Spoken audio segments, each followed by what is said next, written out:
Un momento mientras carga, todavía no.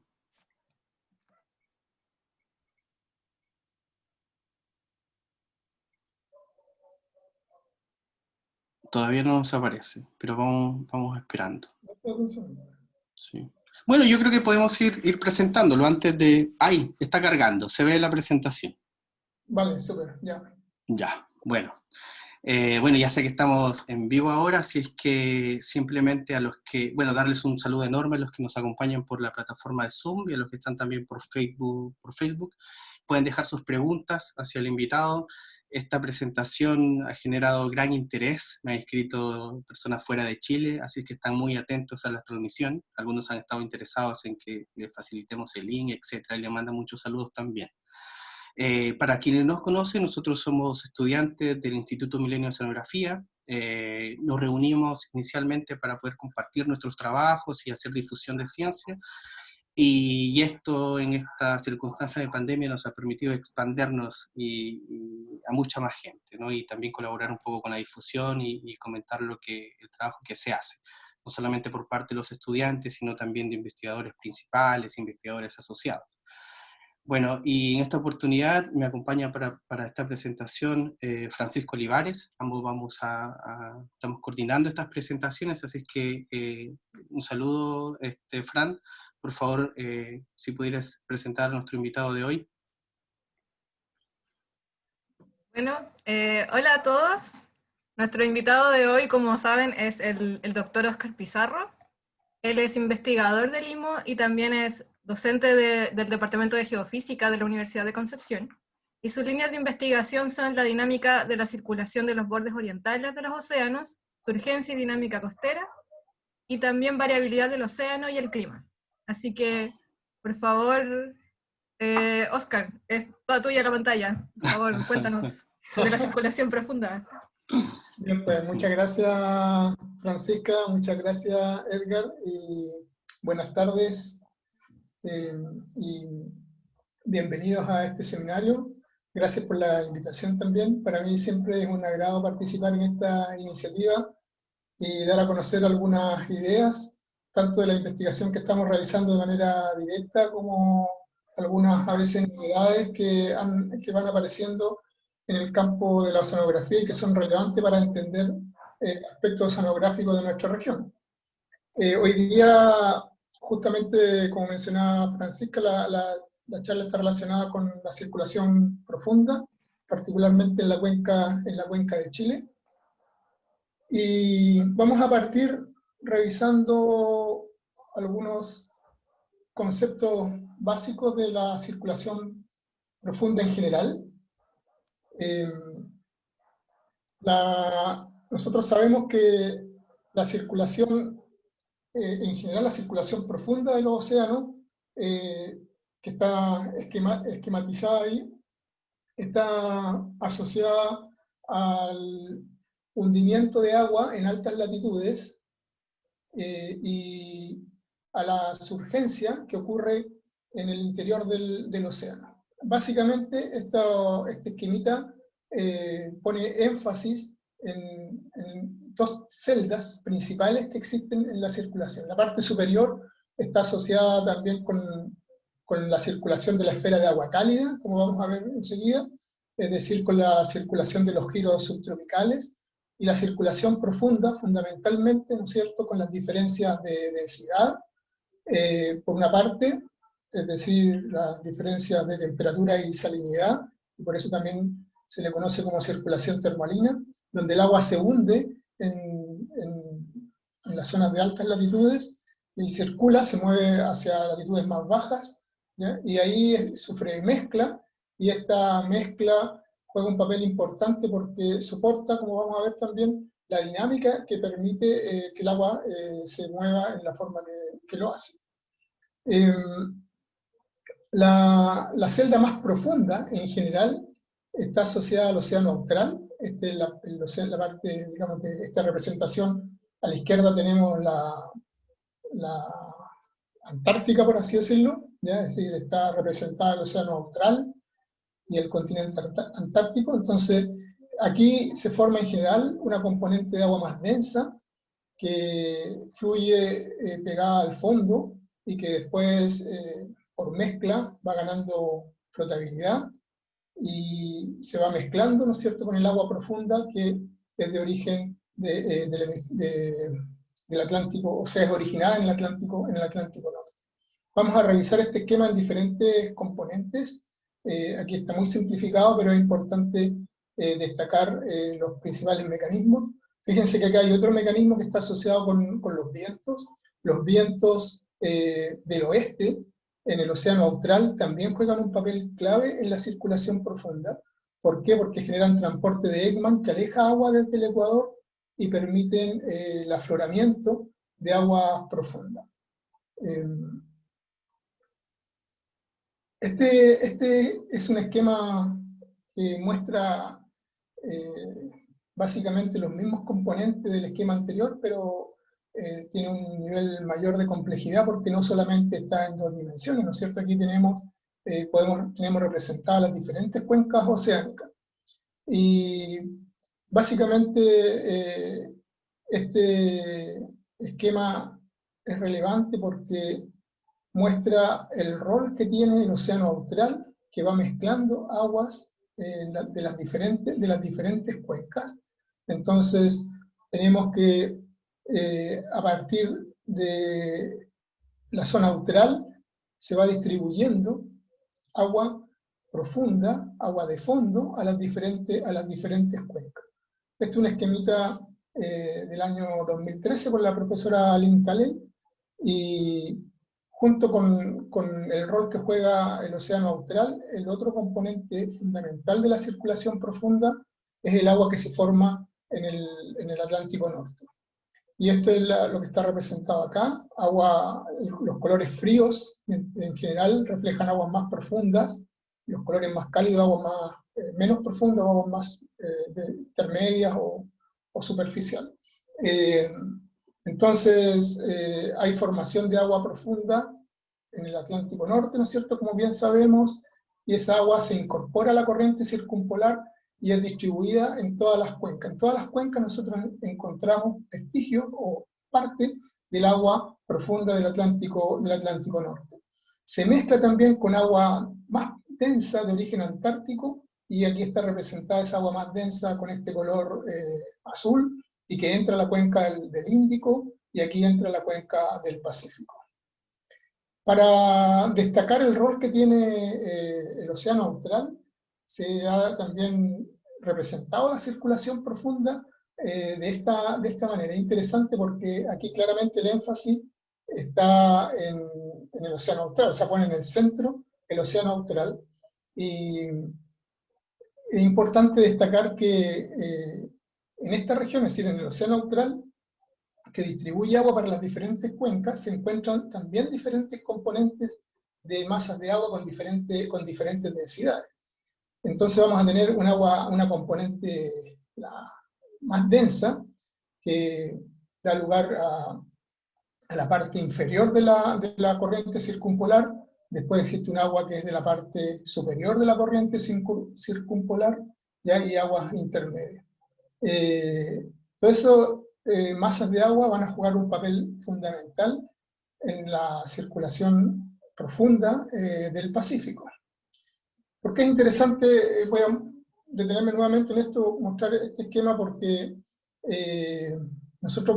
esto es una representación ahora de la parte austral de la formación de masas de agua. Nosotros tenemos agua que viene del Atlántico Norte. Esta es la componente que decía que el agua que se forma en el Atlántico Norte, de alguna manera, todos los océanos tienen vestigios de esta agua, porque llega al océano austral, y aquí aparece, digamos, esta representación del color aquí, esta flechita, que justamente representa agua profunda del Atlántico Norte, y que llega al océano austral, sufre mezcla, ¿no es cierto? Y aquí tenemos la componente de la componente inferior de la corriente circumpolar, que en inglés se le llama Lower Circumpolar Deep Water, ¿no es cierto? Y esta masa de agua va a ser muy relevante también para la circulación en la cuenca de Chile. Es el agua que nosotros vamos a encontrar fundamentalmente en la cuenca de Chile. Aquí está la otra componente, la Upper Circumpolar Deep Water, es decir, la componente superior de la corriente circumpolar profunda. ¿Ya? Estas aguas son impulsadas en parte por la surgencia que ocurre en el océano austral, y aquí se genera la celda de circulación, si el agua en superficie fluye hacia el norte y da lugar a otra agua, masa de agua que es muy relevante para nuestra región también, que es el agua intermedia antártica, ¿no es cierto? Es decir, aquí se forma en el frente subantártico, agua intermedia antártica, y otra parte fluye hacia el norte, ¿no es cierto? Y se une al giro subtropical. La otra componente que es relevante destacar acá es el agua antártica de fondo, que aparece aquí como SOABW, y esta masa de agua se forma muy en la plataforma continental, ¿no es cierto?, donde se generan las polindias en el océano austral, en el mar de Weddell, en el mar de Ross, y fluye muy pegada al fondo, y al caer hacia el fondo va mezclándose también con agua de la corriente circumpolar. ¿Qué controla en general la circulación en el océano? Nosotros vamos a tener que la parte superficial, la esfera cálida que se llama, que no va a ser un tema mayor en esta conversación, sino que vamos a focalizarnos en la esfera fría, en la circulación profunda, pero en la esfera cálida, la parte superior del océano, la circulación, el movimiento del agua, fundamentalmente horizontal, es controlado por el esfuerzo del viento. En la circulación profunda, en la esfera fría, es controlada por la diferencia de densidad, como les mencionaba anteriormente, es decir, por la diferencia de temperatura y salinidad que existe en el océano. El agua es enfriada en altas latitudes, ¿no es cierto?, se hace más densa y se hunde. Y para que se genere una celda de circulación, esa agua densa, de alguna manera tiene que ganar boyantez, tiene que hacerse menos densa, ganar flotabilidad y poder emerger, poder subir. Entonces, el mecanismo que juega un papel clave en aportar con flotabilidad al agua profunda para que pueda volver, digamos, hacia las capas superiores, es la mezcla turbulenta. Y otro componente importante que controla la circulación profunda, o la circulación de la esfera fría, es la surgencia que se genera en torno al continente, en el océano austral, en torno al continente antártico, producto de los vientos del oeste. Después, si quieren,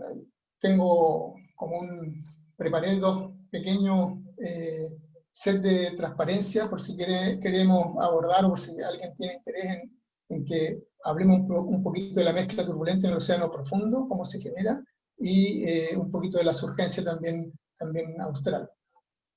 Si nos queda tiempo, podríamos tomar y profundizar un poquito más en esos temas. Para entender la dinámica de la circulación profunda, normalmente se parte de un modelo clásico que desarrolló Stommel en un trabajo del año 58, ¿ya?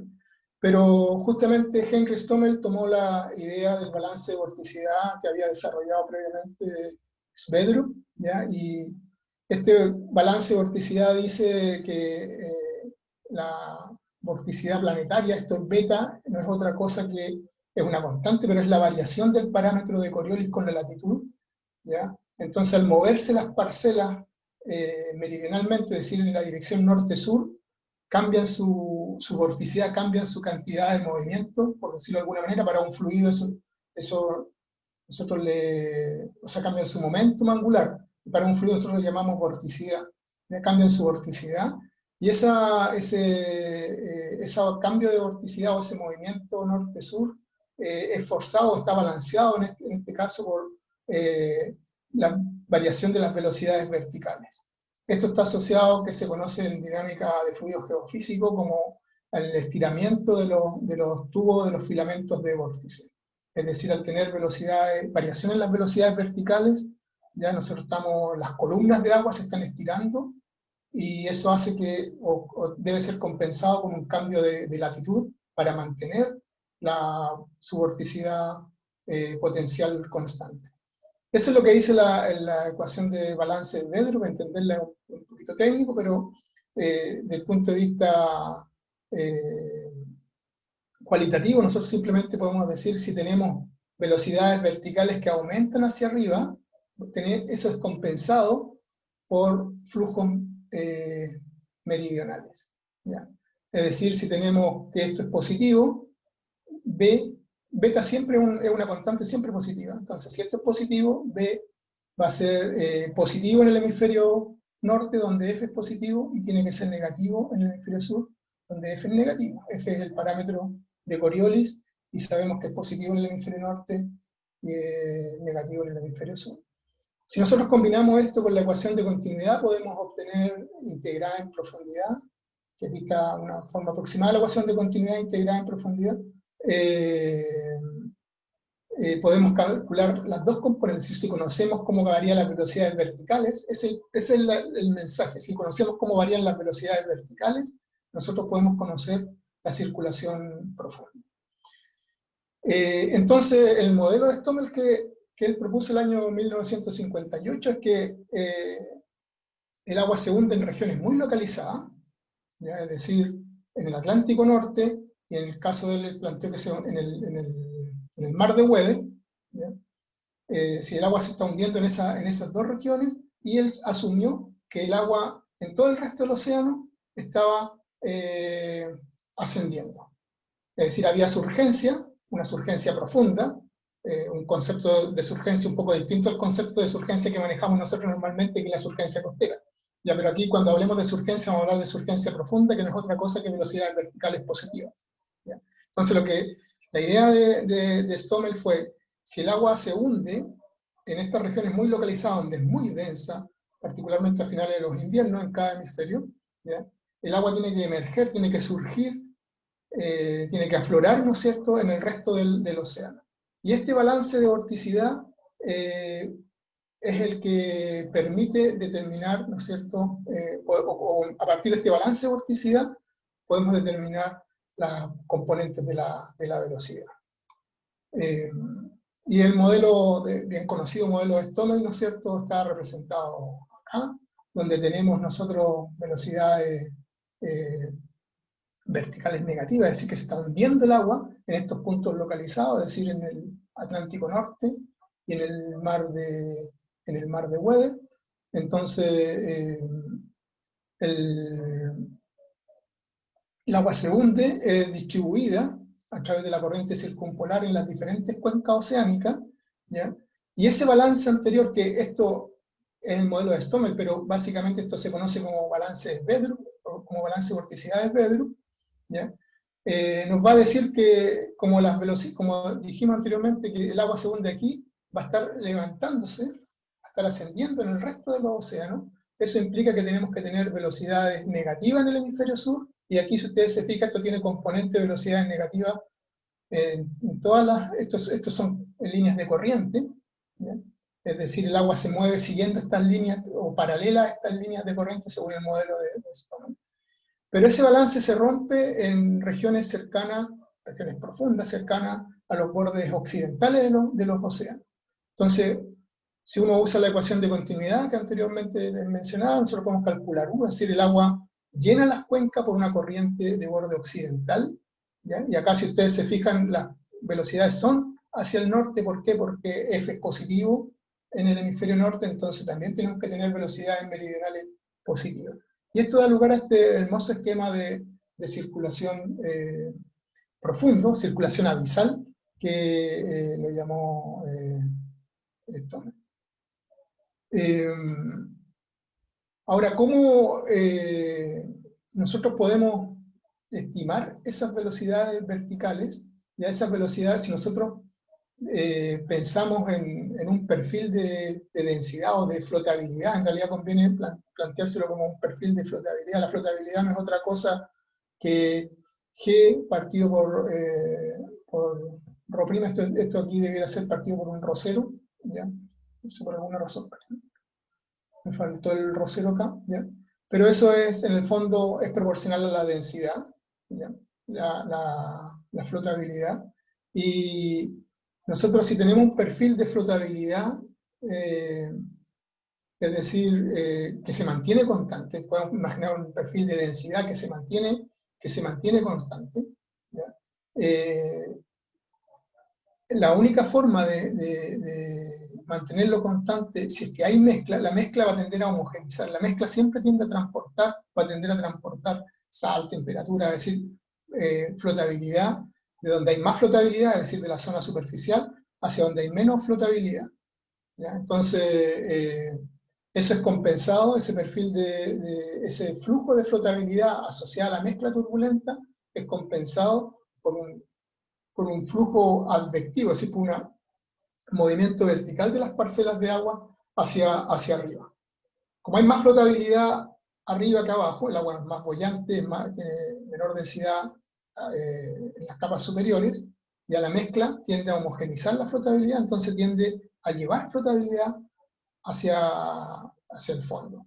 Y por el contrario, para que se mantenga el perfil constante, ¿no es cierto?, de densidad o de flotabilidad, tiene que haber un flujo hacia arriba. Entonces ese flujo turbulento es compensado por este flujo advectivo de flotabilidad. Eso es lo que dice esta ecuación, ¿ya?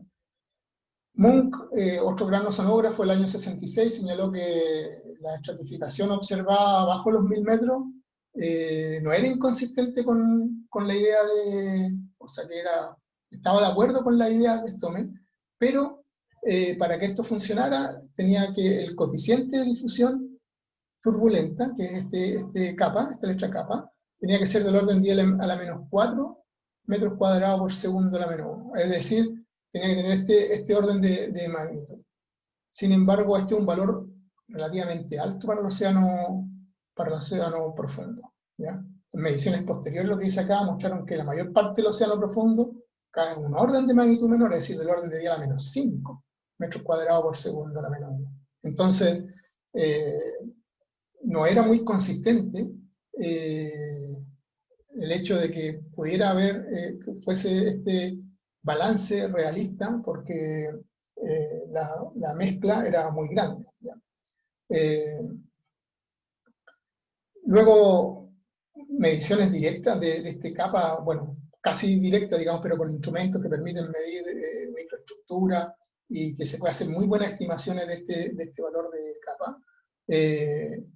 Mostraron que si bien este valor en el océano profundo no existían estos valores, sí existían valores muy grandes cercanos a ese valor en algunas regiones del océano, particularmente sobre las dorsales o sobre regiones donde el fondo, el piso oceánico era muy, muy irregular.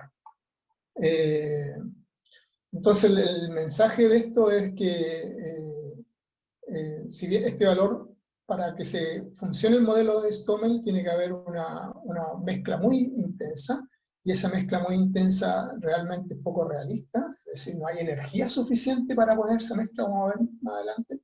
Entonces, pero sin embargo, había regiones del océano donde sí se podía observar estos valores, regiones particulares donde la topografía jugaba un papel importante.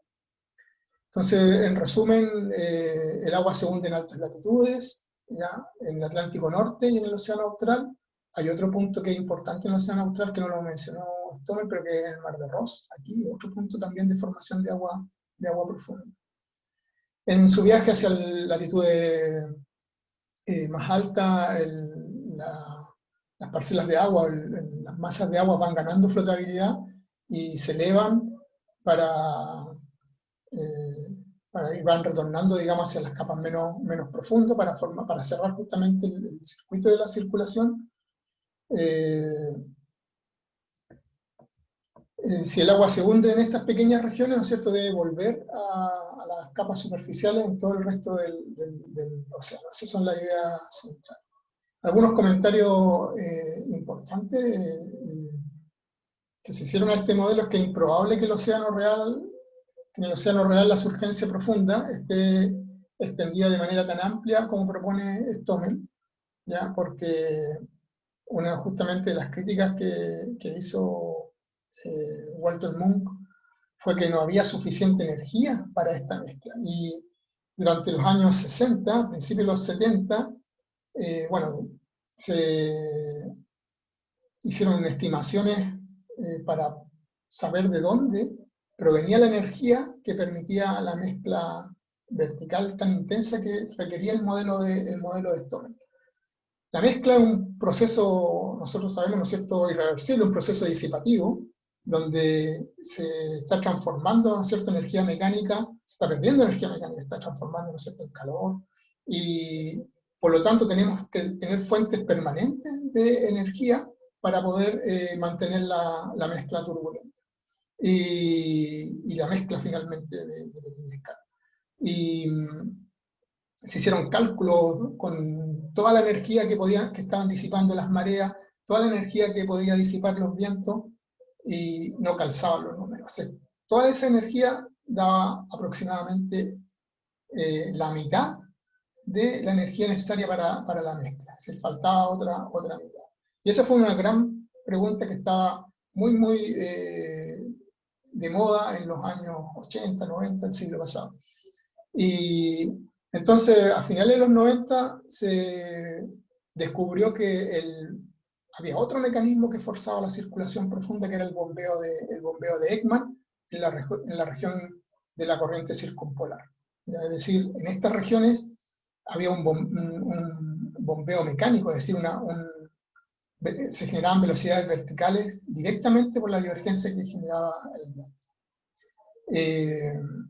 Sin embargo, cerca del fondo sí había suficiente energía, como les decía, por la presencia de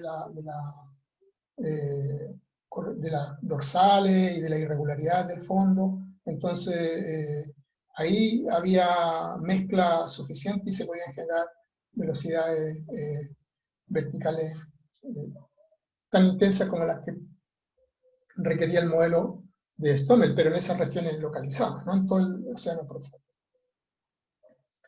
El agua debe ganar flotabilidad para ascender, claramente. ¿Cómo gana flotabilidad el agua de mar? Básicamente es a través de la mezcla diapigna, es decir, el agua con más flotabilidad se va mezclando con agua con menos flotabilidad, entonces así el volumen de agua va ganando en flotabilidad. En realidad, básicamente, este es un concepto de la flotabilidad interesante, porque el agua lo que tiene es una cierta temperatura y una cierta concentración de sal. Ambas definen la flotabilidad. Pero cuando uno piensa en mezcla turbulenta, uno se puede imaginar de lo que se está mezclando es la flotabilidad. En realidad, físicamente lo que se está mezclando es la temperatura o el calor y la concentración de sal, y las partículas de sal. Pero uno puede pensar que se está mezclando la bollantez. Entonces, o la flotabilidad, perdón. ¿Cómo gana la flotabilidad? ¿No es cierto? Por mezcla diapigna. ¿Y de dónde sale la energía para la mezcla? Entonces, lo que comentaba, del viento, de la superficie y de las mareas. Ambos procesos, tanto el viento en la capa superficial como las mareas cerca del fondo, generan ondas internas. Estas ondas internas se pueden propagar de los bordes hacia el interior del océano, y las ondas internas tienen vorticidad, generan cizalle vertical, y ese cizalle vertical genera inestabilidad que favorece la mezcla turbulenta, y eso puede ser materia de otra conversación, digamos, pero básicamente son las ondas internas las que transportan la energía necesaria para la mezcla hacia el interior del océano. En los años, un par de años atrás, 3 años atrás, en 2017, en noviembre de 2017, salió publicado un trabajo interesante que generó un cambio de paradigma respecto a la circulación profunda, porque un poco pone énfasis en el rol que tiene la mezcla cerca del fondo. Y dijo, si la mezcla es tan importante cerca del fondo, entonces ella tiene que jugar un papel clave en la circulación abisal, y ellos, bueno, lo que muestran es que en general la circulación abisal está controlado, o el piso oceánico le da forma a la circulación abisal. Entonces, ellos plantean que contrariamente a lo que se pensaba de que la circulación profunda, circulación de retorno, generaba en una gran región del océano, ¿ya? Ocurre mucho más cerca del fondo. Y esto es lo que se muestra en este esquema. Este es un trabajo que está cambiando, digamos, la interpretación que tenemos de la circulación profunda. En el esquema tradicional, ¿no es cierto?, el agua que se hunde en la zona, hablemos del océano austral, ¿no es cierto?, que se hunde en el mar de Weddell, en el mar de Ross, que forma la Lower Circumpolar Deep Water, fluye, ¿no es cierto?, llenando todas las cuencas, como vimos, oceánicas, ¿ya?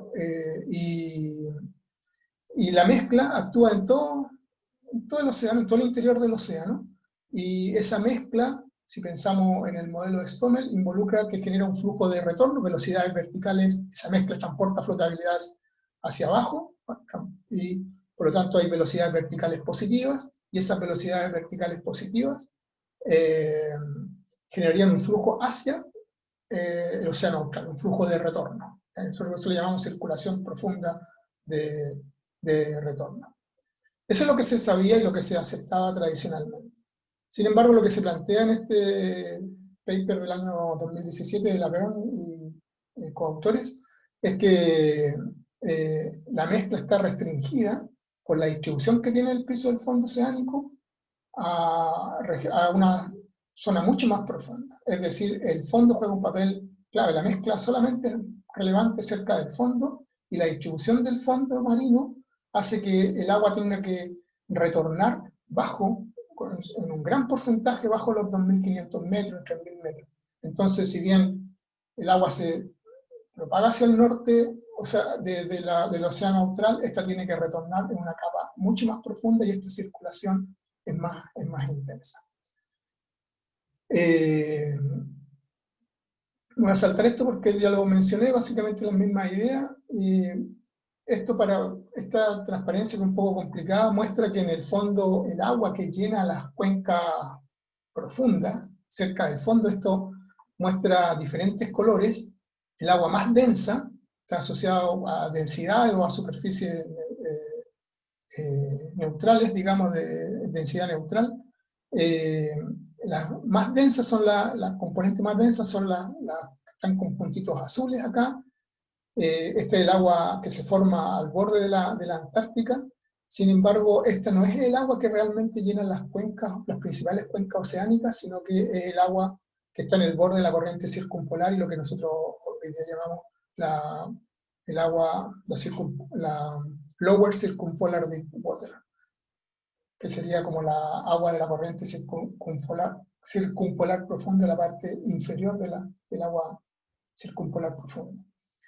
Y es esta agua la que llena las cuencas, salvo un caso muy particular en el Atlántico, donde fluye esta agua muy densa hacia el norte, ¿ya? Desde la zona austral. Las componentes, acuérdense que teníamos esas dos, en la componente más abisal, la componente más profunda, es agua de origen austral. El agua de origen en el Atlántico Norte es agua profunda también, claramente, pero no es tan densa como el agua que se genera en la Antártica, en la región antártica. Esto es para mostrar que en el fondo el agua que existe en la cuenca de Chile, aquí vamos a ver después que está la cuenca de Chile, hay restricciones que pone la topografía que impiden que incluso el agua de la corriente la parte inferior de la corriente circumpolar fluya hacia la cuenca de Chile, y encontramos en general agua profunda, que son estos puntitos negros, ya los que están dentro. O sea, va a ser una mezcla entre agua de origen austral y agua profunda del Pacífico, que es agua de origen norte. Este es un esquema de la circulación de fondo, ¿ya? Es decir, lo que llamábamos el Lower Circumpolar Deep Water, ¿ya? Como si entra a la cuenca, entra justamente por el borde occidental del Pacífico, y aquí va llenando las cuencas más profundas del Pacífico Norte, Estos circulitos indican el transporte, y estos circulitos aquí, color rojo con numeritos naranja, muestran cuánto de eso está siendo transportado hacia la capa superior, es decir, es como las urgencias, 2,5 es Vedrup, 3,5 es Vedrup. Entonces, si bien las cuencas más profundas del Pacífico son llenadas con esta agua que viene del Océano Austral, aquí se está generando, las urgencias están mezclando esta agua, y esto justamente es lo que da origen al agua profunda del Pacífico. Esta es la siguiente capa, es decir, la capa de 2 o 4 kilómetros, la otra es agua de fondo, esta es agua profunda. Esta agua profunda tiene un patrón de circulación distinto. Aquí es el Upper Circumpolar Deep Water, otra era el Lower Circumpolar Deep Water. Esta región es llenada por Upper Circumpolar Deep Water, ya que fluye también hacia el norte. Aquí se forma el agua profunda del Pacífico, ¿no es cierto?, con la mezcla que viene de abajo más el agua antigua. Sabemos que no hay formación de agua desde la superficie, como en el Atlántico, no existe en el Pacífico, porque el Pacífico es demasiado dulce, el agua en el Pacífico Norte es muy dulce como para que alcance densidades muy grandes, entonces no hay formación de agua profunda. El agua profunda del Pacífico se forma por procesos locales, es decir, por la mezcla del agua que viene del Océano Austral, la Lower Circumpolar Deep Water, con agua, digamos, que ha permanecido mucho tiempo ahí. Sabemos que esta agua tiene más de 1000 años de antigüedad. El agua más antigua de los océanos se encuentra en esta región. Y después esta agua, el flujo de retorno, y esto es lo interesante, es que el agua retorna al Océano Austral, el agua profunda del Pacífico retorna al Océano Austral, justo frente a las costas de Chile. Y esto genera este flujo de retorno, ¿ya? Es un flujo interesante porque qué mecanismos están asociados al transporte de esta corriente todavía son poco conocidos. Está bien claro qué controla este flujo, cuál es la dinámica de este flujo. Este es un trabajo muy, muy antiguo, del año 74, si no me equivoco, ¿sí? De Lonsdale, donde él planteaba, ya entrando a digamos, cómo es la circulación en la cuenca de Chile, él planteaba que el agua de fondo en la cuenca de Chile entraba por pequeñas brechas que hay en la dorsal de Chile. En la dorsal de Chile hay pequeñas brechas, y él planteaba que eran llenadas, en ese tiempo se le llamaba agua antártica de fondo, ¿no es cierto? Ahora sabemos que es más bien el Lower Circumpolar Deep Water la que está entrando en a la cuenca de Chile, y eso, digamos, porque el trabajo de Orsi muestra que en realidad la componente más densa del Lower Circumpolar Deep Water no puede entrar, pero probablemente por esta brecha. Es un tema, digamos, todavía creo bastante abierto. Él muestra aquí, por ejemplo, en las curvas de temperatura, que claramente ahí parece que viene una pluma que está echando agua fría hacia la cuenca de Chile. Este es un trabajo muy antiguo y interesante, porque los datos actuales claramente muestran que hay agua de origen antártico en la cuenca de Chile, digamos. Esta es la cuenca de Chile, simplemente para mostrar la topografía,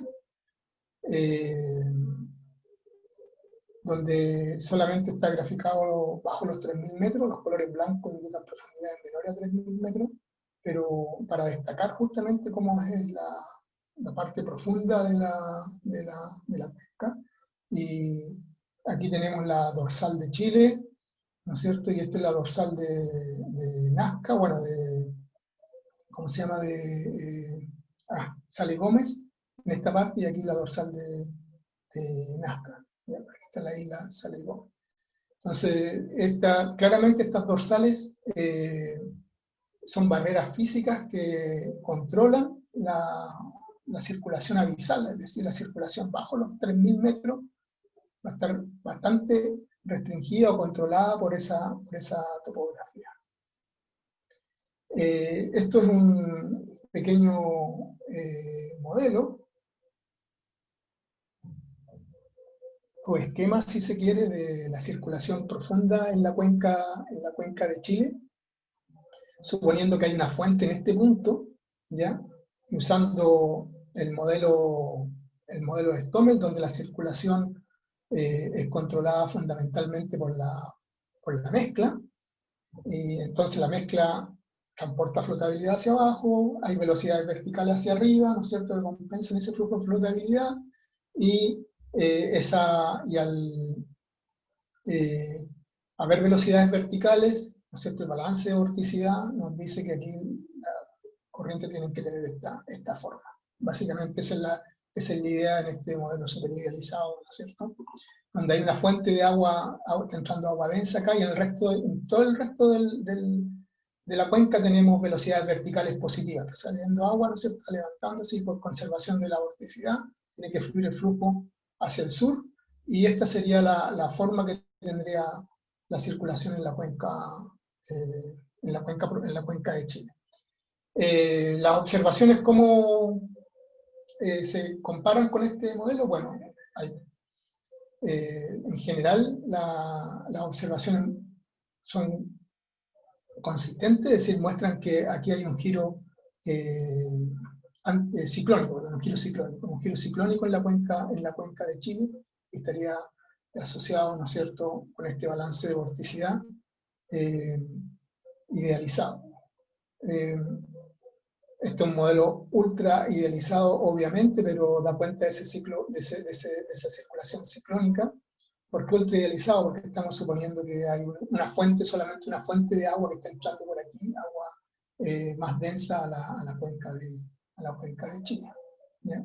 Entonces, sin embargo, nosotros hoy día sabemos que la mezcla no es uniforme. La mezcla está, con los nuevos estudios, el trabajo de la Verne, sabemos que la mezcla está muy determinada por la distribución del piso oceánico, por la forma que tiene. Es decir, va a haber mucho más mezcla donde hay dorsales, donde hay irregularidad en el fondo marino. Entonces, en el fondo, lo que se plantea es como que las nuevas ideas nos obligan a nosotros a replantearnos también la circulación en la cuenca de Chile. Entonces, la pregunta es, ¿cómo es la circulación abisal en la cuenca de Chile a la luz de las nuevas ideas sobre la importancia que tiene el fondo marino en la mezcla?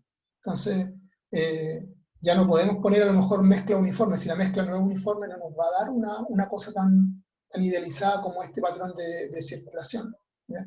En las dorsales oceánicas y cerca de las regiones más irregulares del fondo, en todas estas regiones aquí, ya va a haber mezcla más intensa, y eso probablemente va a afectar, ¿no es cierto?, un patrón de circulación en la cuenca de Chile. Esa es la pregunta: ¿cómo afecta esta distribución de la mezcla la circulación en la cuenca de Chile?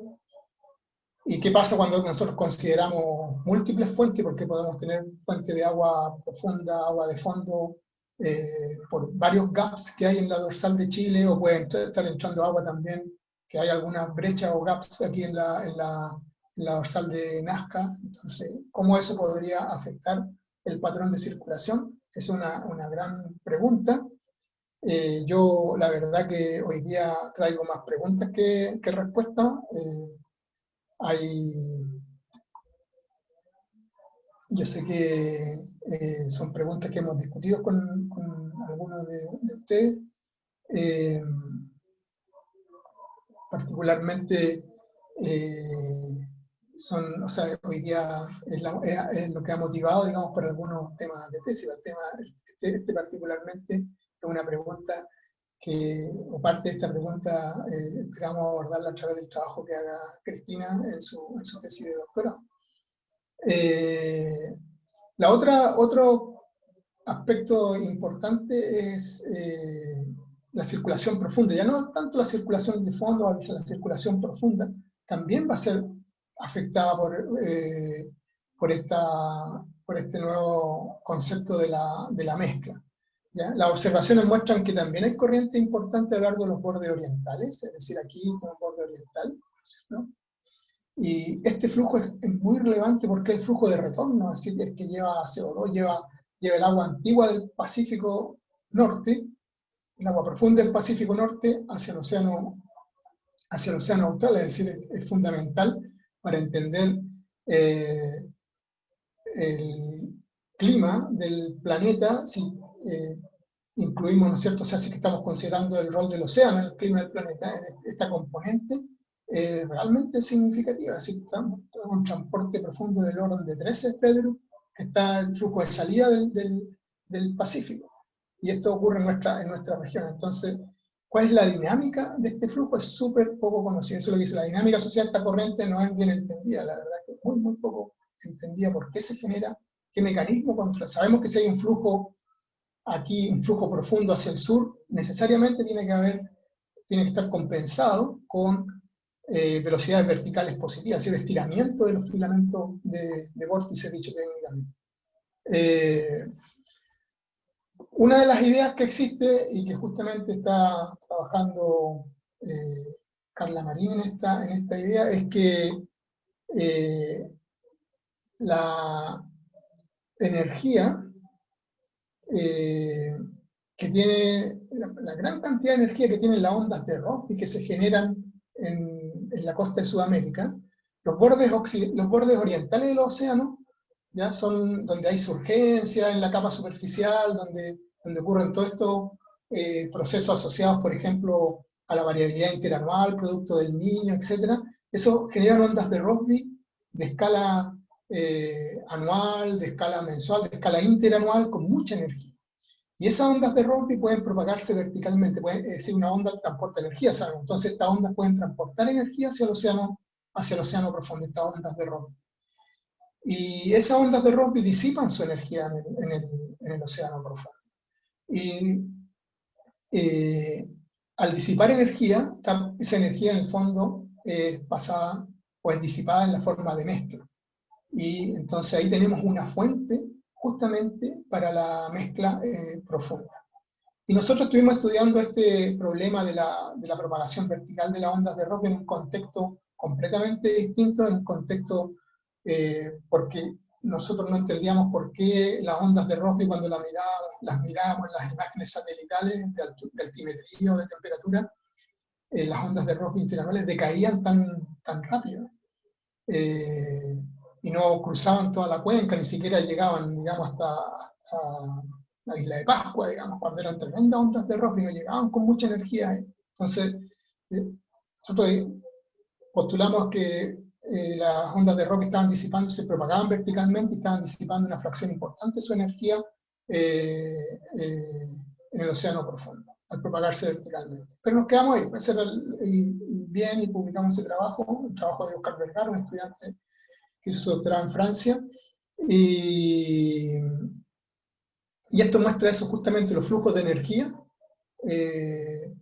a lo largo de esto en 20 grados sur, es decir, cerca de Iquique, esto es 30 grados sur cerca de Iquique, cerca de Coquimbo, aquí está esto es profundidad, y esto es el margen continental, ¿no es cierto? Esto es hacia afuera de la costa, estas son longitudes, y esto muestra cómo hay un flujo claramente más intenso de energía hacia el océano profundo, ¿no es cierto?, asociado justamente con esa onda de Rossby. Este es el flujo de energía asociado a las ondas de Rossby. Si nosotros consideramos ahora que esa energía está disipándose en forma de turbulencia, quiere decir que eso va a favorecer un flujo de boyantez turbulento hacia el océano profundo, y por lo tanto va a estar compensado con velocidades verticales positivas, y eso involucra que va a haber un transporte meridional, una velocidad norte-sur, una componente, o sea, una velocidad hacia el sur. Si tenemos velocidades positivas, aquí, esto aproximadamente lo pongo como F por W a 1500 metros, ya F es negativo, entonces tenemos W positivo, esto nos va a dar negativo y va a dar un B, ¿no es cierto?, negativo, es decir, un B, una velocidad hacia el sur. Bien.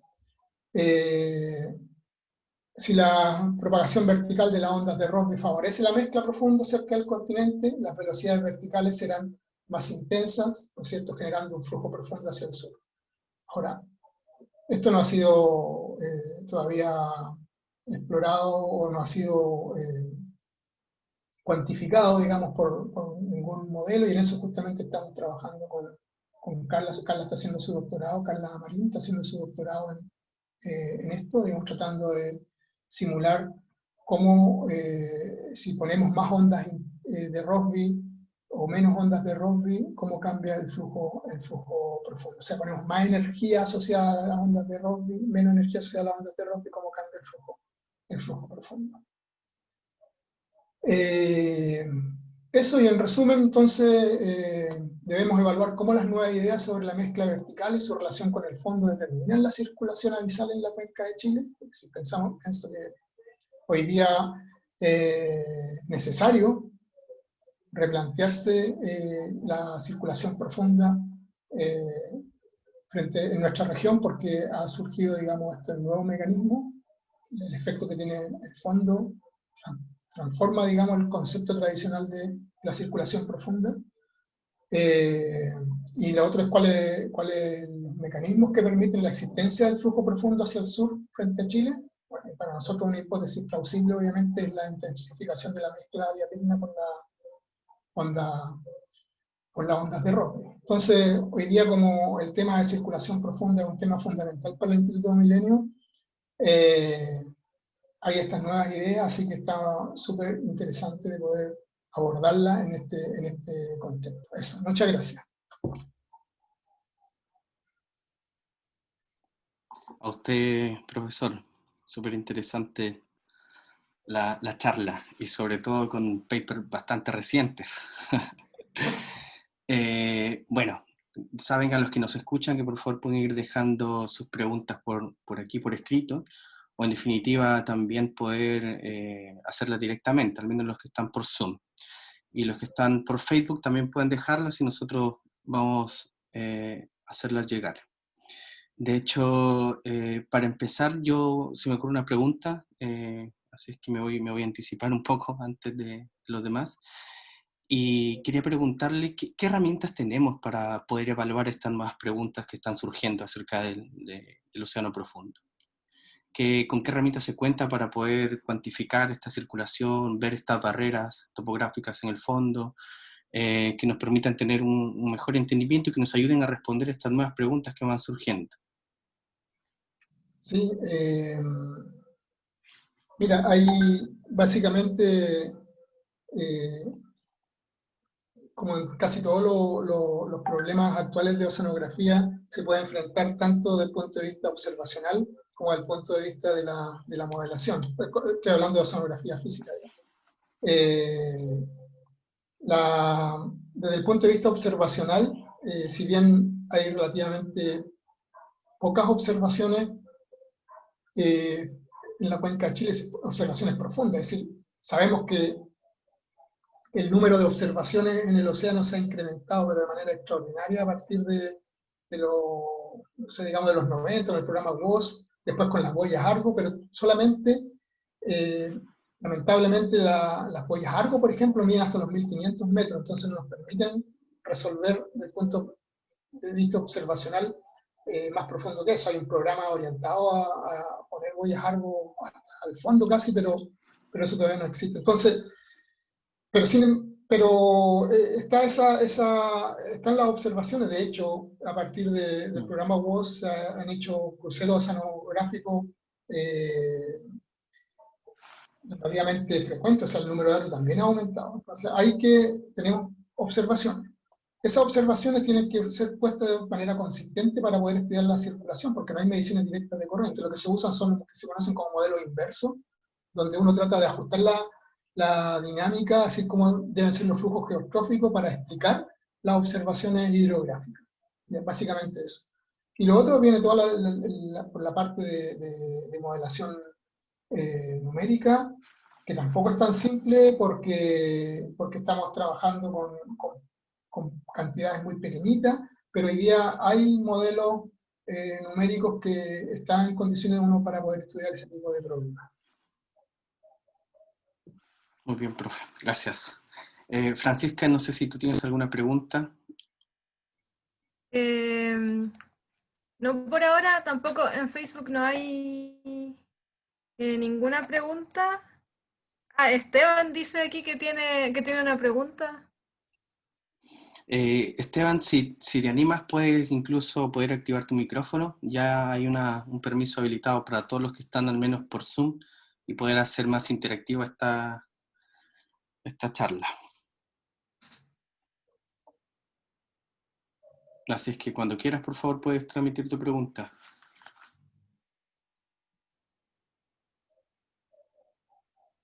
¿Se escucha? Sí, te escuchamos bien. Sí. Ya. Mi pregunta es, hola, profe, súper Hola. buena la charla. Son temas que me fascinan, sobre todo la circulación de gran escala y la circulación abisal. Y mi pregunta está enfocada a que los modelos, los modelos acoplados océano-atmósfera, los modelos climáticos, han reproducido, o sea, se han hecho simulaciones para ver el cambio ahora de esta nueva incorporación, de este como esta nueva importancia de la mezcla profunda. ¿Los modelos de No, antes veían ese efecto? ¿O ahora hay modelos que antes no lo veían y ahora estos modelos acoplados han cambiado sus resultados? Es decir, eh, ¿existe un delta en los resultados climáticos, en las proyecciones climáticas o en estudios pasados sobre si es que se incorpora o no se toma la relevancia que se ve ahora sobre esta mezcla profunda?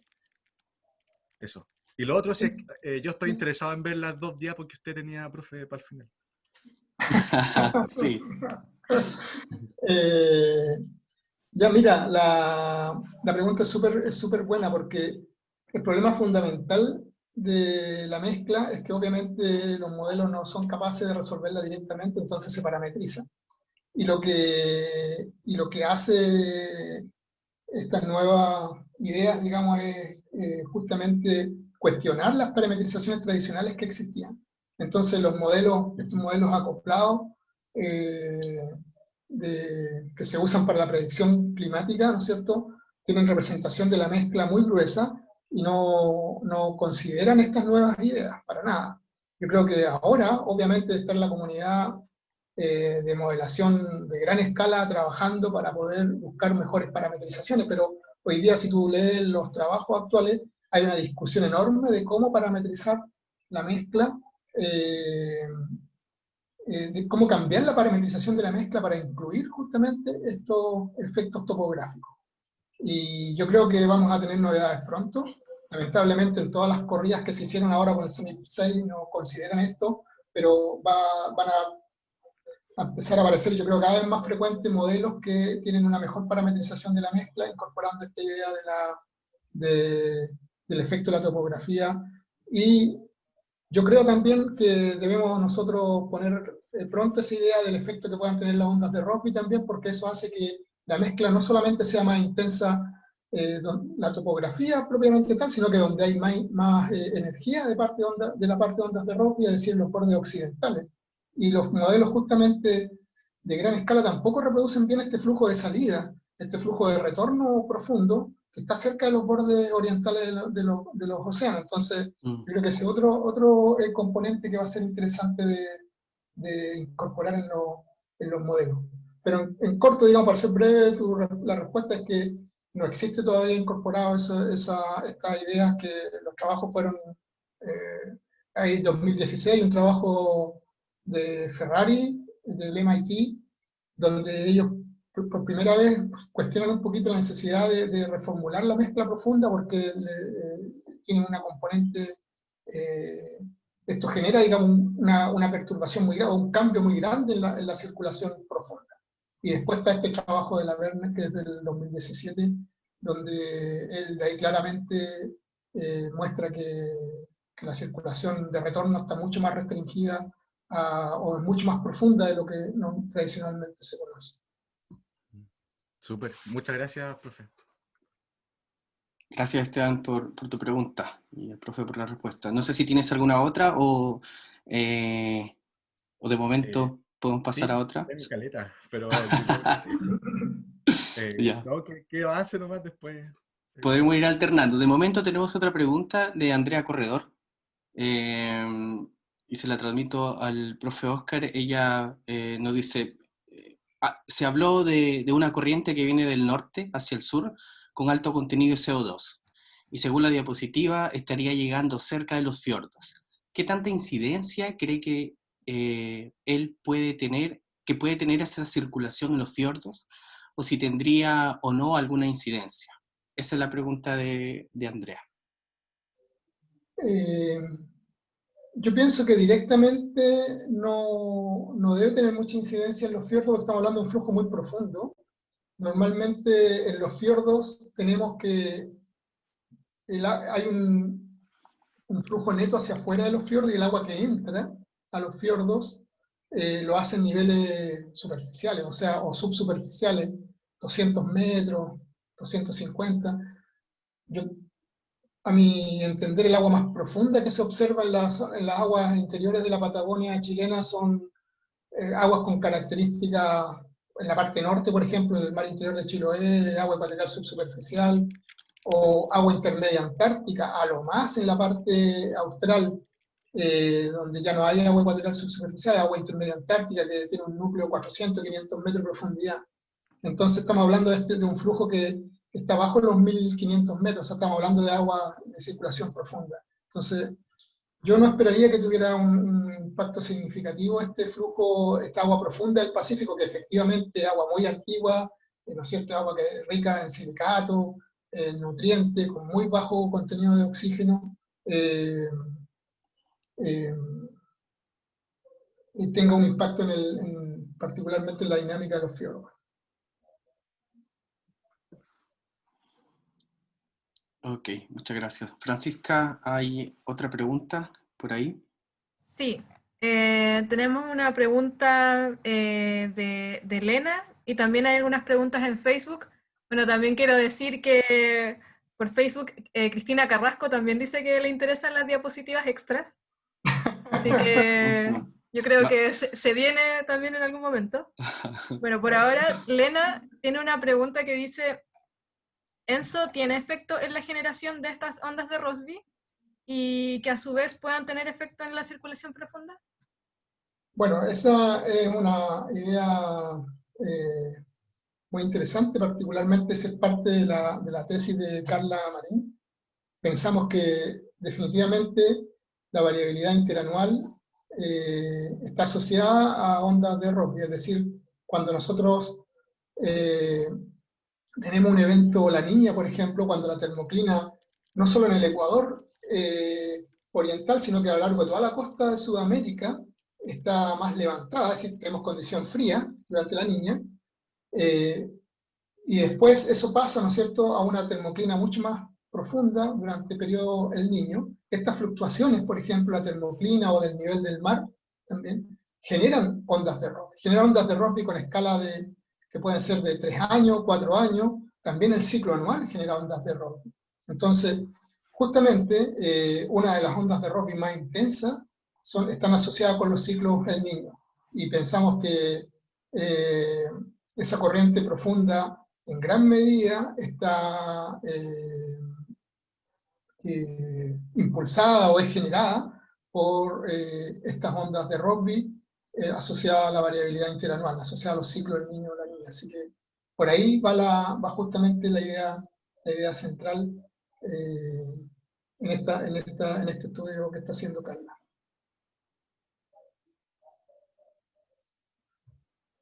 No sé si había otra pregunta de Elena que me perdí, ¿no? No, de momento No. esa es la pregunta. Okay. Fran. Sí, pero hay una pregunta en Facebook que es de Carolina Jiménez, que dice: ¿cómo se relacionan estas zonas de mínimo oxígeno en la parte norte de la costa chilena con las masas de agua provenientes de la circulación termoalina? Bueno, la zona mínima de oxígeno en general es lo que nosotros, si miramos a gran escala,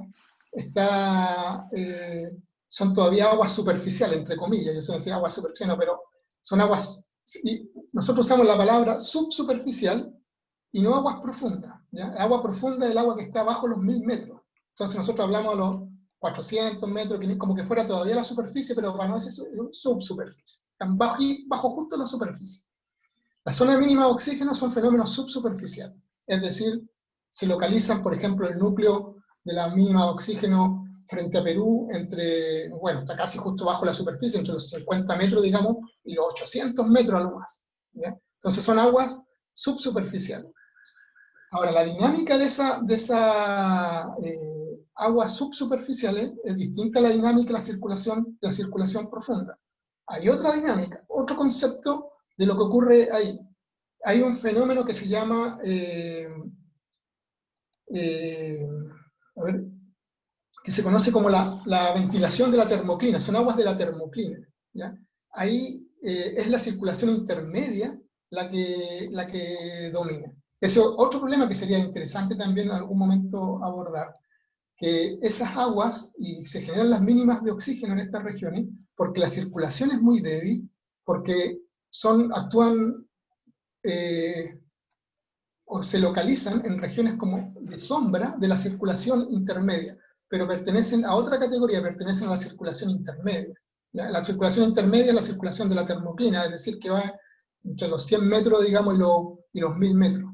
¿Ya? Entonces, es una dinámica un poquito distinta a la que nosotros estábamos hablando ahora. ¿Ya? Toda esta dinámica de circulación profunda, de modelo de Stommel, o de balance. Bueno, obviamente que también es gobernado por balance de Vedrup, eso es válido para todo, pero ahí hay otros componentes, agua de la termoclina que se hunde también, como el agua intermedia antártica, y genera zonas de sombra en estas zonas de mínimo oxígeno. Entonces, es una dinámica un poquito distinta y tendríamos que armar una charla especial para definir en términos físicos la circulación en estas regiones, ¿ya? Porque tiene otro carácter. Lo que sí puedo decir es que son zonas de sombra, es decir, son zonas donde la circulación es muy débil, y justamente por eso pueden existir estas zonas de mínimo oxígeno. Como son muy débiles, en oceanografía decimos, son poco ventiladas, es decir, no son ventiladas desde el océano austral. El agua intermedia antártica que ventila la termoclina no pasa por la zona mínima de oxígeno, por decirlo en términos comunes, digamos. Se aleja de la costa y deja esa como una zona de sombra. Entonces, por eso pueden existir estas zonas de mínimo oxígeno. Gracias, profesor. Apareció otra pregunta de nuestro amigo Matías Pizarro. Bueno, si él no pudo escuchar las charlas anteriores, agradecemos porque él fue el iniciador de los seminarios. Así es que ya hemos ido agradeciéndole, y aquí dejo una pregunta, y él dice: ¿se conocen trabajos de circulación profunda en el paso Drake? Esto relacionado con el flujo de retorno versus en superficie, una corriente superficial circumpolar y la topografía. El paso Drake es un punto clave para la circulación global. Así que hay un montón de estudios de trabajo, o sea, un montón de estudios y trabajos oceanográficos para entender la circulación profunda y superficial, obviamente, en el Drake. ¿Por qué juega un papel tan importante? Porque podemos verlo después en la dinámica, en las transparencias extras de cómo actúa que es un buen punto para ligarlo con cómo actúa la surgencia en el océano austral. El Drake, y particularmente un arco de isla que se llama el arco de islas de Escocia, juega un papel clave para la dinámica del océano austral, y por lo tanto para la dinámica de la circulación profunda global. Entonces, si la pregunta es, ¿hay trabajo? ¿Se conoce? Ha sido muy bien estudiado. ¿Y por qué? Porque es un punto clave para entender la circulación circumpolar, y por lo tanto para entender la circulación, o sea, la circulación de retorno a nivel global, digamos, la meridional overturning circulation, como le dicen en inglés. Ok, gracias. De momento no tenemos más preguntas. No sé si Francisca apareció una nueva por ahí en Facebook. No, pero aquí también Adán Godoy está pidiendo las diapos extra, así que... Varios. Sí, y acá en el chat de Zoom igual, así que quizás podríamos pasar a eso. ¿Ya? A Si ver, es que está Adán, él tiene una deuda conmigo porque él debía desarrollar el modelo este de Vedrup, perdón, de Stommel para la cuenca de Chile. Ya, pero eso es una broma nomás. Voy a partir hablando un poco sí, porque es un buen tema ese. Voy a partir hablando, esta diapo extra, que el error que juega el océano austral en la circulación meridional de retorno, en la circulación profunda, a escala global. Entonces, Este es un mapita donde se muestra la Antártica y los vientos en torno a la Antártica. No sé si alcanzan a ver, pero aquí claramente los vientos predominantes son del oeste, es decir, tenemos una circulación ciclónica, podríamos imaginar aquí en torno a la Antártica, digamos, se está girando en ese sentido, digamos, los vientos soplan en la dirección que yo estoy mostrando con el mouse, por si no se ve mucho la flecha. Aquí muestra esquematizado eso, aquí la flechita verde claro son el viento, y nosotros sabemos que un viento en el hemisferio sur que tiene esa dirección va a generar un transporte de Ekman a la izquierda, entonces las flechitas rojas aquí representan el transporte de Ekman asociado a esos vientos. Entonces, lo primero que nosotros podemos pensar es que el transporte de Ekman saca agua de las cercanías de la Antártica, está alejando el agua en superficie, el viento. Nosotros sabemos que la capa de Ekman tiene unas pocas decenas de metros, es decir, 50, 60 metros de ese orden, digamos, decenas de metros. Esa es la capa superficial, y el viento, que son los vientos más intensos, ¿no es cierto? Son vientos muy intensos, están generando un transporte de Ekman también muy intenso hacia afuera de la costa. Entonces generan divergencia en torno a la Antártica. Y esa divergencia tiene que ser compensada por un flujo para que no vaya disminuyendo el nivel del agua, ¿no es cierto? Y desaparezca el agua, los vientos sacaron todo el agua a la Antártica, sabemos que no ocurre. Entonces, bajo la capa Ekman hay un flujo de retorno hacia la Antártica, ¿ya? Como cuando hay surgencia costera, ¿no es cierto? Nosotros tenemos la capa Ekman hacia afuera y tenemos el flujo de retorno hacia la costa antártica en ese caso. Entonces eso es lo que refleja. Pero también hay otra componente que es importante en la zona austral, que son los remolinos de mesoescala. Hay mucho, es una zona muy energética con mesoescala, entonces también tenemos un transporte asociado a remolinos de mesoescala. Los remolinos generan una especie de turbulencia también, y que transporta momentum y transporta agua. Los remolinos transportan en el fondo volumen hacia la Antártica. Transportan masa, ¿no? Ahora, ¿qué pasa con este flujo de retorno? Este flujo de retorno que está bajo la capa de Ekman es un flujo en el interior, es decir, no está afectado directamente por la fricción, sino que tiene que estar en balance geostrófico, es decir, es generado por los gradientes de presión. Entonces, si el flujo fuese barotrópico, es decir, estuviera asociado, por ejemplo, a una inclinación del nivel del mar, ¿ya? Nosotros tendríamos que el nivel del mar, ¿no es cierto?, estaría inclinado de esa manera, y eso generaría un flujo hacia la Antártica. Aquí la Antártica está hacia adentro de la pantalla, digamos, hacia adentro de la pantalla. Entonces estos circulitos con la cruz es como ver la parte de atrás de una flechita. Las flechas están entrando a la pantalla. Entonces, este flujo tendría que tener esta forma para compensar el transporte de Ekman. El transporte de Ekman está sacando agua, en la capa superficial está saliendo el agua, y tiene que haber un flujo en el interior que está fluyendo hacia la Antártica. Eso está en balance de Coriolis, y eso es lo que... está en balance geostrófico, y eso es lo que está representado. La fuerza de Coriolis está balanceada por la fuerza del gradiente de presión. La fuerza del gradiente de presión se está inclinada a nivel del mar.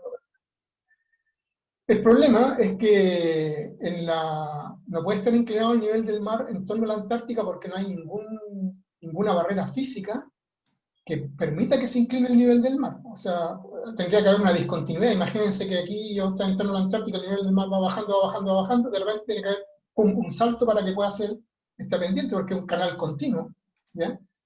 Esto si el flujo fuese barotrópico, y esto si el flujo es baroclínico. Son conceptos un poco técnicos, pero ¿qué significa barotrópico? Que es igual en toda la columna de agua. No cambia, la velocidad de la corriente no cambia con la profundidad. Es un flujo barotrópico. Un flujo baroclínico es un flujo en que cambia con la profundidad. Entonces, si nosotros tenemos el nivel del mar, no hay un gradiente de presión debido al nivel del mar no está inclinado, entonces podemos tener que las isopigmias están inclinadas. Y entonces tenemos, en este caso, tenemos más masa en este lado, aguas más densas, y tenemos aguas menos densas a este lado. Eso involucra que las isopignas están inclinadas así, y eso genera, por balance geostrófico también, lo que se conoce como ecuación del viento térmico, genera que las corrientes, aquí no hay gradiente de presión en superficie, porque el nivel del mar no está inclinado, entonces las velocidades son cero, pero a medida que va aumentando la profundidad, va sintiendo las diferencias de densidad, aquí agua más densa, agua menos densa a este lado, y eso va aumentando la velocidad geostrófica en profundidad. Entonces este sería un flujo de compensación baroclínico, y este sería un flujo de compensación, el flujo que lleva agua hacia la Antártica barotrópica. Pero lo que decía es que la Antártica es un canal, y no pueden haber discontinuidades en el nivel del mar. O sea, no puede, imagínense que tengo que el nivel del mar va bajando, va bajando, va bajando, no puede ir bajando así permanentemente. Tendría que ir bajando, bajando, bajando, y aquí tendría que haber una discontinuidad, y después subir un escalón, y después empezar a bajar, para poder mantener ese gradiente de presión. Y eso no ocurre. O sea, definitivamente no ocurre en el nivel del mar. Entonces, ¿qué pasa? Eso impide que haya un flujo de compensación geostrófico de tipo barotrópico, ¿ya? Lo que sí hay, como les decía, es que hay muchos remolinos de mesoescala. Este es una diapositiva que muestra la variabilidad del nivel del mar. Entonces hay mucha varianza de nivel, de la rapidez en realidad de las corrientes, de las perturbaciones de la corriente. Mucha variabilidad de mesoescala. Está lleno de remolinos. O sea, la zona austral sabemos que es la zona donde hay más remolinos de mesoescala, junto con la zona a lo mejor del Golfo, de la corriente del Golfo. Pero sí hay una barrera a gran profundidad que podría permitir que se generen algunas discontinuidades. Y esto es justamente lo que mencionaba anteriormente, que aquí está el arco de Scotia, en el mar de Weddell, ¿ya? Donde tenemos un conjunto de islas que permiten, bajo cierta profundidad, es decir, bajo aproximadamente los 3.000 metros, es como que hubiera un muro aquí, ¿ya? Entonces, si uno mira, esto es la temperatura del mar. La temperatura del mar a 3.000 metros, creo que a 3.500 metros. Si ustedes se fijan cómo es la temperatura a 3.500 metros, va aumentando, aquí hay agua y acá hay un tremendo gradiente. ¿Por qué? Porque esta agua roja, cálida, entre comillas, porque toda agua es súper fría, digamos, pero esta agua un poquito más cálida se encuentra en esta zona, es decir, agua menos densa en esta zona, y nosotros pasamos al otro lado digamos, de este arco de isla, y nos encontramos con aguas muy frías, que es agua en el fondo que viene del mar de Weddell, que se está hundiendo ahí, y ¿no es cierto? Entonces aquí hay agua muy fría, y esto genera justamente, permite una discontinuidad. Entonces, si nosotros representamos de manera idealizada el esquema anterior, digamos, vamos a tener que, aquí tenemos aguas más cálidas, si ustedes quieren, ya, o sea, agua menos densa, las isopignas están inclinadas así, ¿no? Entonces la densidad aquí tiene ahí, entonces la misma densidad que está más cerca de la superficie, o sea, menos densidad, se va inclinando en ese sentido, y eso genera un gradiente de una velocidad geostrófica, permite que haya un gradiente de velocidad geostrófica vertical, que la velocidad geostrófica vaya variando, y que pueda haber un flujo de retorno, ¿no es cierto?, en profundidad. Bajo, ¿no es cierto?, el arco este de islas y la dorsal que hay ahí, permite que se inclinen las isopignas, y esto permite un gradiente de presión zonal.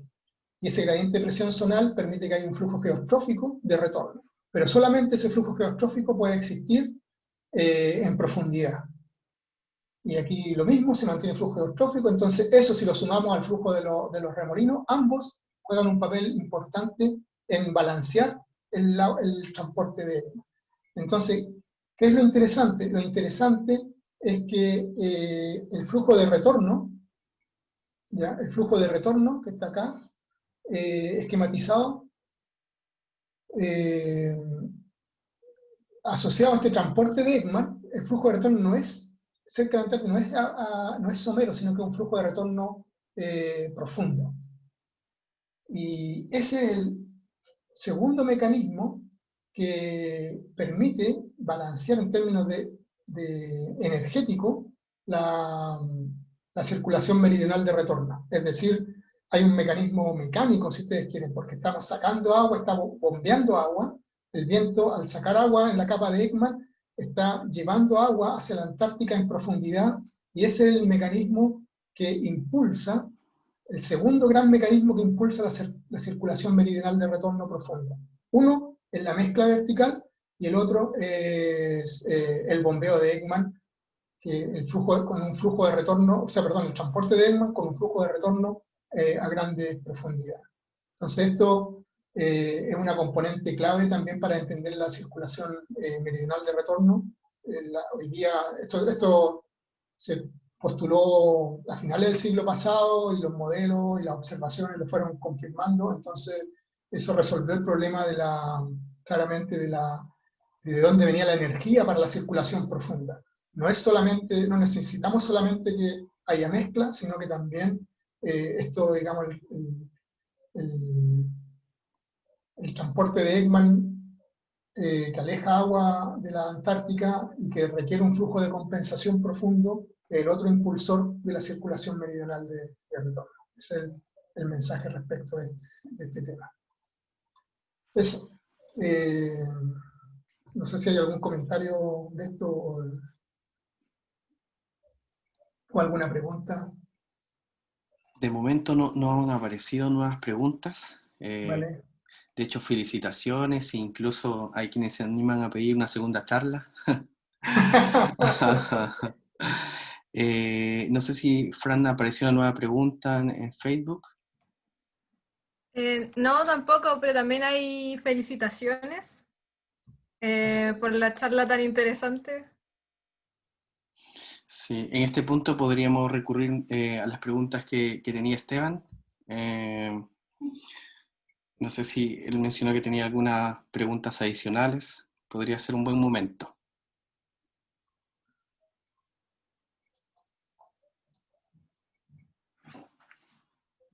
A ver, vamos a ver si es que Esteban nos escuchó. ¿Me escuchan? Sí, bastante bien. Ya, no, espectacular. La verdad es que quiero...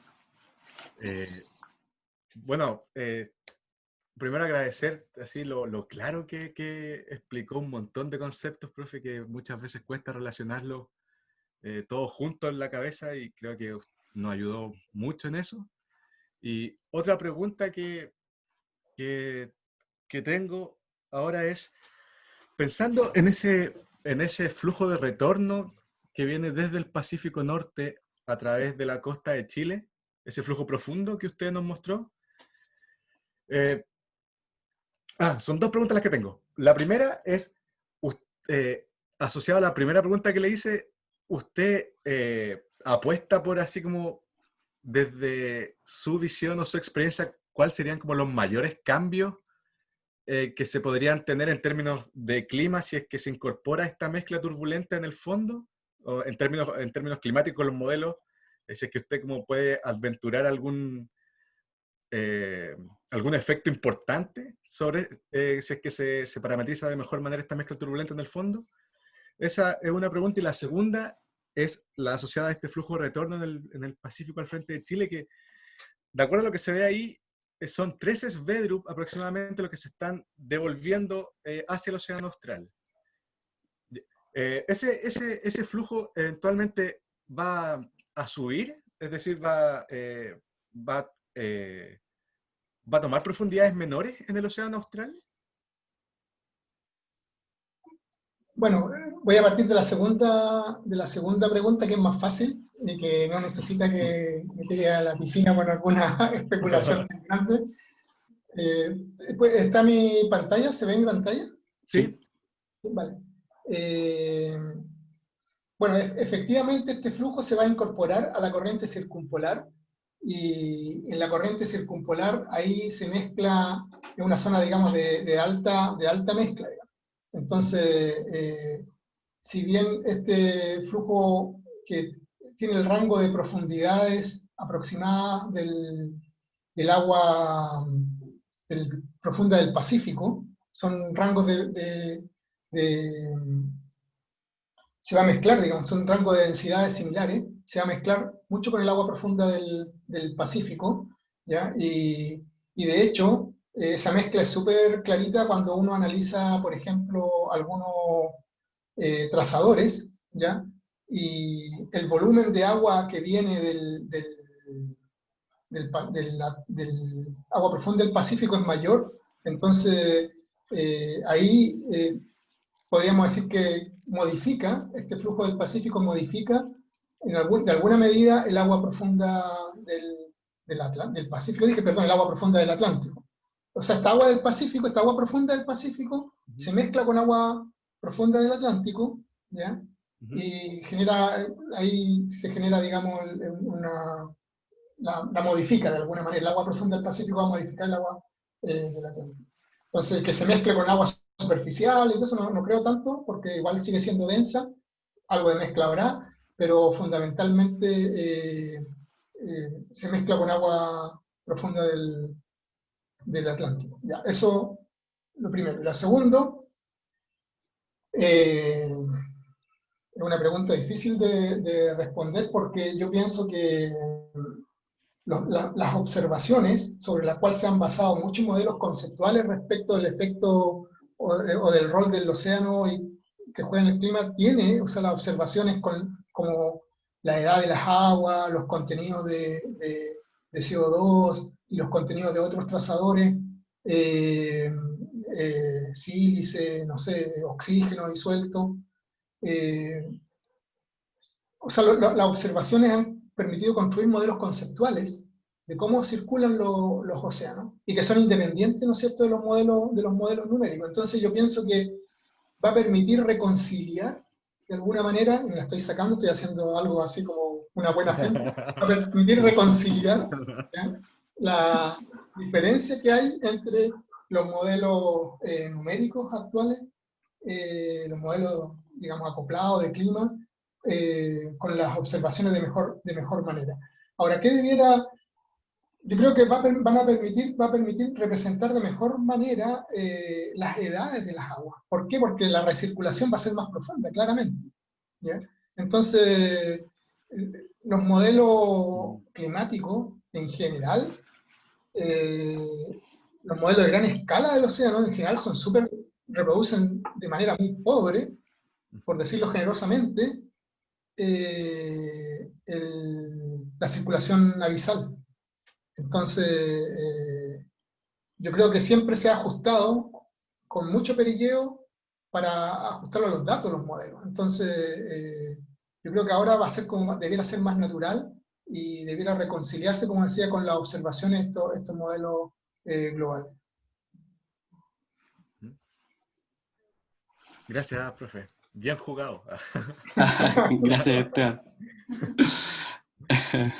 Profe, aprovecho un poco esa respuesta para sumarme una pregunta, dado que se habla de circulación abisal. ¿Ya hay información acerca de circulación hadal? Usted conoce el interés por la fosa y esta extensión tan grande que está desde el Ecuador, y en esa gráfica incluso se ve no tan cercana a la costa, pero posiblemente tenga una influencia también dentro de la fosa. Claramente la circulación en la cuenca de Chile va a interactuar con la circulación, ¿dónde tengo en la fosa? O sea, claramente la fosa es un rasgo chiquitito aquí, digamos, pero puede ser significativo para algunas comunidades, algunas cosas, pero claramente la circulación que existe en toda la cuenca de Chile va a definir de alguna manera las propiedades de las aguas en la fosa, ¿ya? Sabemos hoy día que la fosa, el agua de fondo en esta región es agua que es una mezcla, ¿no es cierto?, del agua que está entrando a la cuenca de Chile, agua muy densa que está entrando a la cuenca de Chile, ¿ya?, la agua de la Lower Circumpolar Deepwater, se está mezclando, entonces se va mezclando, y acá hay una circulación que va fundamentalmente en este sentido. Entonces, a lo mejor eso va a ser interesante porque uno no va a encontrar que haya una componente tan directa de agua de origen austral en la parte central de la fosa, o la parte norte de la fosa, la parte norte de Chile, digamos, porque puede ser la parte central de la fosa, pero en la parte norte de Chile, ¿ya?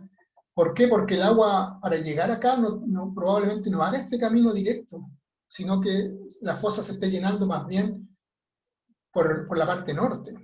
Entonces eso significa, esto es pura especulación, pero es muy probable, digamos, dado el modelo de circulación, que el agua que está llenando la fosa también se mezcle con agua que está entrando de la parte norte, digamos, de la cuenca de Perú, por ejemplo, a esta región, y entonces va a estar más modificada que un agua puramente de origen antártico. Ahora, eso podría incluso generar un poco de ruido en la edad de las aguas. Yo esperaría que obviamente el agua profunda, el agua adal, sea de una edad cercana al agua abisal, al agua de fondo, y mucho más nueva que el agua profunda, porque el agua profunda claramente es de origen del Pacífico Norte, ¿no es cierto? Entonces eso es agua antigua que ha estado 1000 años en el Pacífico Norte. Yo creo que no es el agua que llena la fosa, sino que el agua que llena la fosa claramente, y sabemos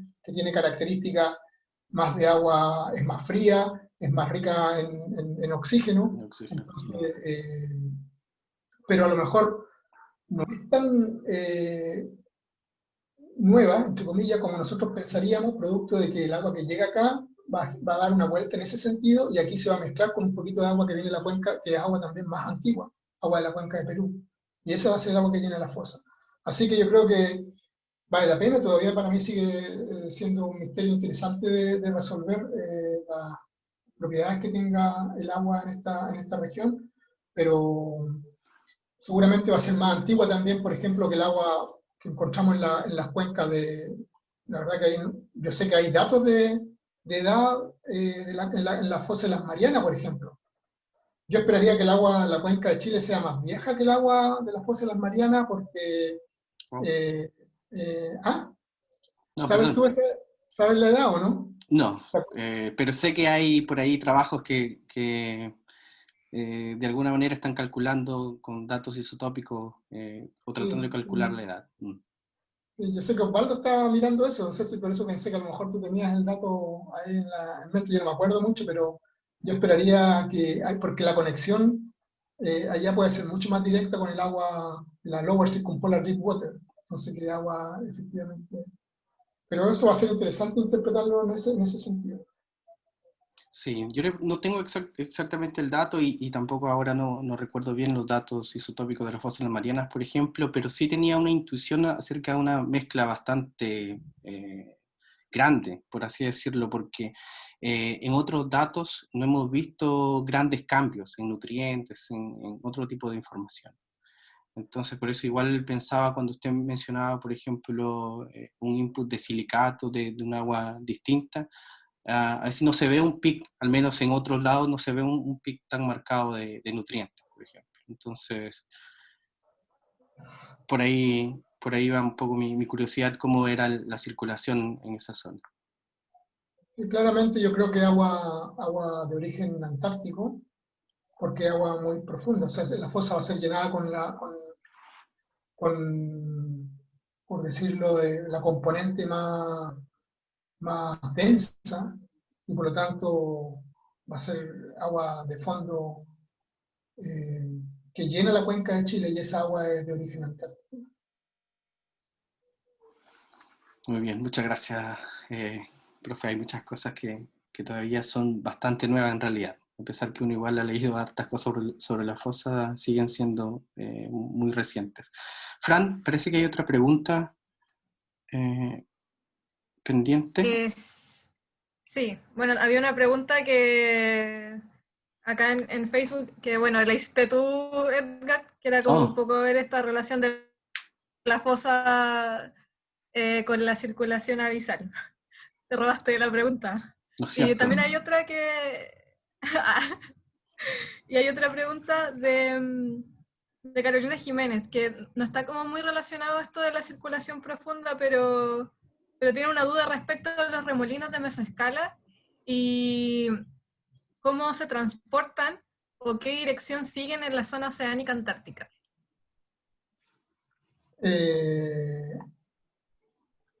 Los remolinos en la zona antártica es bien interesante porque es la única región donde viajan hacia el este, digamos, porque son afectados por la corriente circumpolar.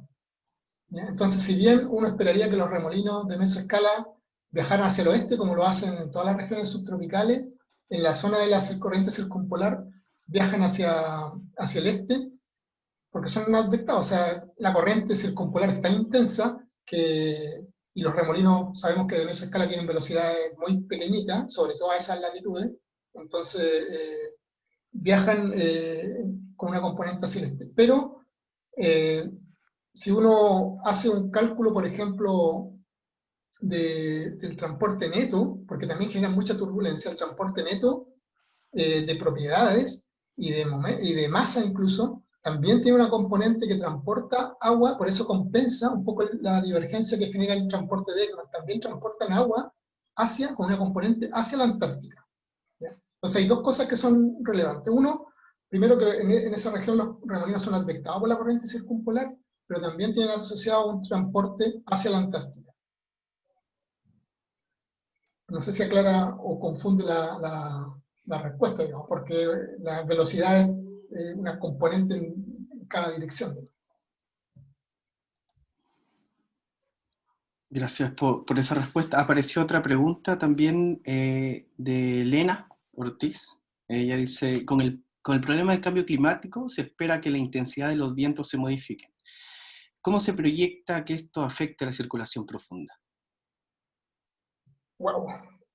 La circulación profunda resulta de varias cosas, o sea, es una superposición de elementos y por eso hoy día no es un problema simple y hay modelos que están tratando de estudiar porque claramente, por ejemplo, se está generando una intensificación de los vientos del oeste y uno podría pensar, bueno, eso va a tener asociado de alguna manera una intensificación de la circulación meridional de retorno. Y algunos modelos dicen eso, sí, se está asociado con el aumento de circulación meridional de retorno.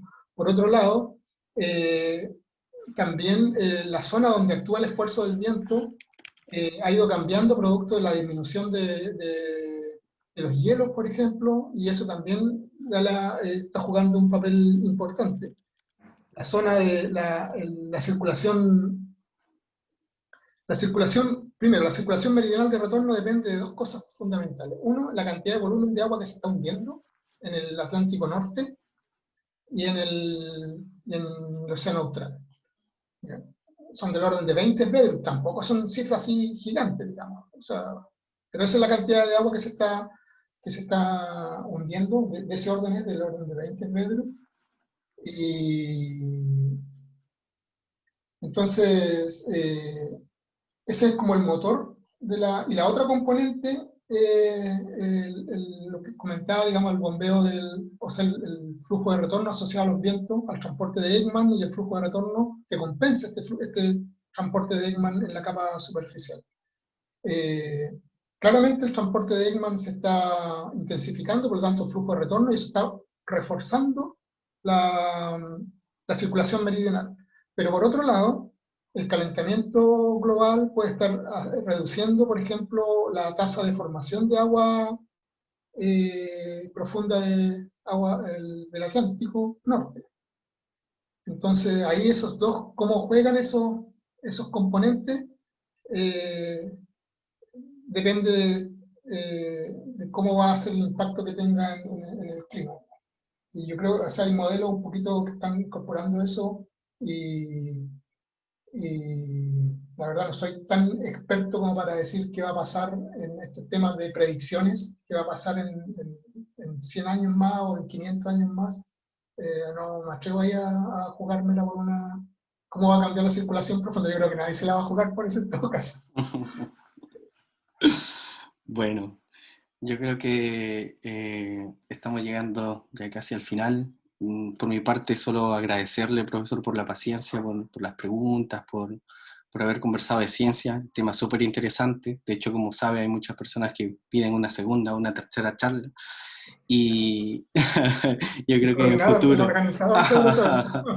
sobre todo, no, estamos felices de escucharlo. No sé si Fran, ¿quieres agregar algo más? Sí, también agradecer esta charla, profesor Oscar. Acá en Facebook también agradecen sus respuestas.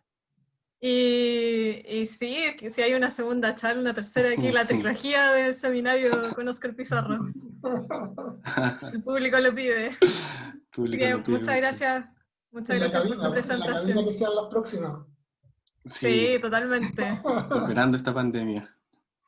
Vale, oye, gracias a ti, Fran y Edgar, por la invitación y por organizar esta. Es una muy bonita iniciativa. Ustedes mantienen ahí la bandera de los seminarios en alto, así que muchas gracias como parte del IMU por mantener la iniciativa corriendo.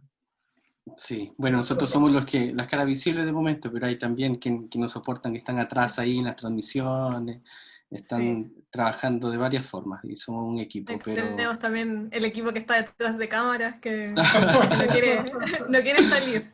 sí, al Pero también final, estamos muy agradecidos a ese equipo. muy bien. Bueno, damos por finalizada esta charla y yo aprovecho invitarlos para el siguiente, el cuarto seminario IMO. Se hablará, Dharma Reyes hablará acerca de los foraminíferos bentónicos, los huevos de oro de la paleoceanografía. Un tema súper interesante también, así es que desde ya aprovecho en invitarlos. Muchas gracias a todos, a los que participaron también con las preguntas y a los que nos escucharon, muchos saludos a todos. Gracias, hasta luego. Chao. Chao. Hasta luego, profe.